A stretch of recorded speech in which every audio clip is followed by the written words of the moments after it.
بسم اللہ الرحمن الرحیم۔ حضرت عیسیٰ علیہ السلام اللہ کے برگزیدہ نبی تھے جو نبی اسرائیل کی طرف بھیجے گئے۔ ان کا مقصد لوگوں کو توحید کی دعوت دینا اور ان کے دلوں کو گمراہی سے نکال کر اللہ کی طرف لانا تھا۔ عیسیٰ علیہ السلام کے زمانے میں لوگ دنیا پرست ہو چکے تھے، ان کے دلوں سے اللہ کا خوف نکل گیا تھا اور وہ اپنی خواہشات کے غلام بن چکے تھے۔ حضرت عیسیٰ علیہ السلام نے معجزات کے ذریعے لوگوں کو یقین دلایا کہ وہ اللہ کے نبی ہیں۔ وہ اندھوں کو بینا کرتے، کوڑیوں کو شفا دیتے، مردوں کو اللہ کے حکم سے زندہ کر دیتے، مٹی سے پرندے بنا کر ان میں پھونک مارتے تو وہ زندہ ہو جاتا۔ ان سب معجزات کے باوجود کچھ لوگوں کے دل پھر بھی مطمئن نہ ہوئے۔ ان میں کچھ حواریین یعنی حضرت عیسیٰ علیہ السلام کے خاص مخلص ساتھی بھی شامل تھے، جنہوں نے ایک دن ایک خاص درخواست کی۔ ایک دن حواریین حضرت عیسیٰ علیہ السلام کے پاس آئے اور عرض کیا، اے عیسیٰ ابن مریم، کیا آپ کا رب یہ کر سکتا ہے کہ ہمارے لیے آسمان سے ایک دسترخوان اتار دے جس پر کھانا موجود ہو؟ یہ بات حضرت عیسیٰ علیہ السلام کو سن کر دکھ ہوا۔ انہوں نے فرمایا، اللہ سے ڈرو اگر تم ایمان والے ہو، یعنی اگر تم ایمان رکھتے ہو تو تمہیں اللہ کی قدرت پر شک کیوں ہے؟ تم نے تو خود اللہ کے بے شمار معجزات اپنی آنکھوں سے دیکھے ہیں، پھر بھی تمہیں یقین نہیں آیا۔ حواریین نے عرض کیا، ہم چاہتے ہیں کہ اس دسترخوان سے کھائیں تاکہ ہمارے دلوں کو اطمینان حاصل ہو اور ہمیں یقین ہو جائے کہ آپ واقعی سچے نبی ہیں، اور ہم اس کے گواہ بن جائیں کہ تاکہ لوگوں کو بھی بتا سکیں۔ گویا وہ ایمان سے خالی نہیں تھے مگر ان کا ایمان مزید مضبوط ہو جائے، اس لیے وہ یہ نشانی دیکھنا چاہتے تھے۔ یہ دراصل ایمان یقین کی طلب تھی، جیسے حضرت ابراہیم علیہ السلام نے اللہ سے عرض کیا تھا، اے رب مجھے دکھا کہ تو مردوں کو کیسے زندہ کرتا ہے۔ حضرت عیسیٰ علیہ السلام نے ہاتھ اٹھا کر دعا کی، اے اللہ ہمارے رب، ہمارے لیے آسمان سے ایک دسترخوان نازل فرما جو ہمارے لیے ایک عید بن جائے، ہمارے اگلوں اور پچھلوں کے لیے، اور تیری طرف سے ایک نشانی ہو، اور ہمیں رزق عطا فرما، بے شک تو سب سے بہتر رزق دینے والا ہے۔ یہ دعا عیسیٰ علیہ السلام کے عاجزی اور محبت سے بھرپور دل سے نکلی۔ انہوں نے عید کا لفظ اس لیے استعمال کیا کہ وہ دن ہمیشہ کے لیے یادگار بن جائے، جس دن اللہ نے اپنے بندوں کے لیے آسمان سے رزق نازل فرمایا۔ اللہ تعالیٰ نے ان کی دعا قبول فرمائی۔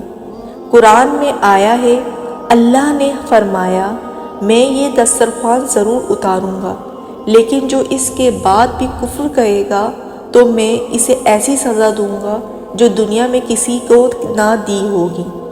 پھر آسمان پر ایک نور ظاہر ہوا، آہستہ آہستہ بادل چھٹنے لگے اور ایک روشن دسترخوان آسمان سے نیچے اترنے لگا۔ فرشتے اس کے ارد گرد موجود تھے اور ہر طرف خوشبو پھیل گئی۔ حضرت عیسیٰ علیہ السلام اور ان کے حواریین حیرت اور خشیت کے عالم میں کھڑے تھے۔ جب دسترخوان زمین پر آیا تو اس پر مختلف اقسام کے لذیذ کھانے موجود تھے۔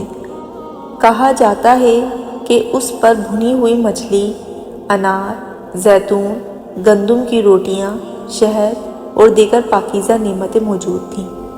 سب لوگ حیران رہ گئے، یہ اللہ کی قدرت کا زندہ مظاہرہ تھا۔ حضرت عیسیٰ علیہ السلام نے فرمایا، اللہ کا نام لے کر کھاؤ اور ناشکری نہ کرنا۔ اور پھر حواریین اور کچھ دوسرے لوگ اس سے کھانے لگے۔ ان کے چہروں پر نور اور دلوں میں سکون اتر آیا۔ انہوں نے محسوس کیا کہ یہ رزق دنیاوی نہیں بلکہ آسمانی ہے۔ ان میں نہ کوئی دھواں، نہ حرارت، نہ زوال۔ وہ کھانے کے ساتھ ساتھ اللہ کی حمد و ثنا کرنے لگے۔ مگر انسان ہمیشہ آزمائش میں رہتا ہے۔ کچھ لوگوں نے اللہ کے حکم کی خلاف ورزی کی۔ حضرت عیسیٰ علیہ السلام نے ان سے کہا تھا کہ تم اس دسترخوان سے صرف ایک دن کھانا اور پھر دوبارہ اس کی طلب نہ کرنا۔ مگر کچھ لوگوں نے ضد میں کہا ہم روز اس طرح کا کھانا چاہتے ہیں۔ یہی ان کی خطا بن گئی۔ قرآن میں اگرچہ تفصیل نہیں دی گئی مگر مفسرین بیان کرتے ہیں کہ جو لوگ ناشکری یا بد نیتی سے پیش آئے ان پر اللہ کا عذاب نازل ہوا، ان کے چہرے مسخ کر دیے گئے، ان پر آسمان سے پتھروں کی بارش ہوئی اور وہ اس دنیا میں ذلیل ہو گئے۔ یہ واقعہ صرف ایک معجزہ نہیں بلکہ ایک سبق ہے۔ یہ ہمیں ایمان، شکر اور یقین کے 3 بڑے سبق دیتا ہے۔ ایمان میں یقین ضروری ہے۔ حواریین مومن تھے مگر پھر بھی یقین کے لیے نشانی چاہتے تھے۔ ایمان کا اصل حسن یہ ہے کہ انسان بغیر دیکھے یقین کرے۔ ایمان بالغیب یعنی غیب پر ایمان اللہ کے مقرب بندوں کی صفت ہے۔ اللہ کے رزق پر شکر۔ آسمانی دسترخوان صرف ایک دن کے لیے اترا تاکہ لوگ شکر گزار بنے، نہ کہ عادی اور ناشکرے۔ جب بندہ ہر نعمت پر الحمدللہ کہتا ہے تو اللہ اس کے رزق میں برکت دیتا ہے۔ اللہ کے وعدے اور وعید میں سچائی۔ اللہ نے فرمایا تھا اگر کسی نے اس کے بعد کفر کیا تو اسے سخت ترین عذاب دوں گا۔ یہ ہمیں یاد دلاتا ہے کہ اللہ کی نعمتوں کے ساتھ کھیلنا خطرناک ہے۔ حضرت عیسیٰ علیہ السلام کا کردار اس واقعے میں عاجزی، دعا اور شکر کا حسین نمونہ ہے۔ انہوں نے خود کو کبھی خدائی درجہ نہیں دیا بلکہ ہمیشہ فرمایا میں اللہ کا بندہ ہوں، اس نے مجھے کتاب دی اور نبی بنایا۔ یہ واقعہ بعد میں آنے والے ہر دور کے لیے ایک یاد دہانی بن گیا کہ انسان کو رزق دینے والا صرف اللہ ہے اور کوئی اور نہیں۔ حضرت عیسیٰ علیہ السلام نے دعا میں کہا اے رب یہ ہمارے لیے عید بن جائے۔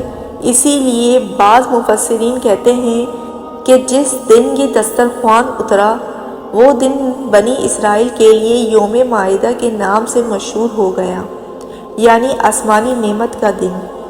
یہ دن انہیں یاد دلاتا تھا کہ اللہ ہمیشہ اپنے بندوں کی سنتا ہے، دعا قبول ہوتی ہے مگر اس کے ساتھ شکر اور اطاعت لازمی ہے۔ آج بھی انسان اپنے رزق کے لیے پریشان ہے، وہ محنت کرتا ہے، دوڑتا ہے مگر شکر کم کرتا ہے۔ یہ واقعہ ہمیں سکھاتا ہے کہ رزق اللہ کے ہاتھ میں ہے۔ اگر بندہ ایمان، صبر اور شکر اختیار کرے تو اللہ آسمان سے بھی رزق کے دروازے کھول دیتا ہے۔ حضرت عیسیٰ علیہ السلام نے آسمان سے روٹی نہیں بلکہ یقین مانگا تھا، اور یہی یقین ہر دور کا سب سے قیمتی خزانہ ہے۔ آسمانی دسترخوان کا واقعہ صرف ماضی کی ایک کہانی نہیں بلکہ ایمان، یقین اور شکر کی دائمی مثال ہے۔ یہ ہمیں یہ پیغام دیتا ہے کہ اللہ اپنی نشانیوں کے ذریعے انسان کی ایمان کو پرکھتا ہے۔ جو شکر گزار ہوتا ہے اللہ اس پر اپنی رحمت کے دروازے کھول دیتا ہے، اور جو ناشکری کرتا ہے وہ خود اپنی نعمتوں سے محروم ہو جاتا ہے۔ اللہ ہمیں حضرت عیسیٰ علیہ السلام اور ان کے مخلص حواریین کی طرح ایمان، صبر اور شکر کی روش اختیار کرنے کی توفیق دے۔ آمین۔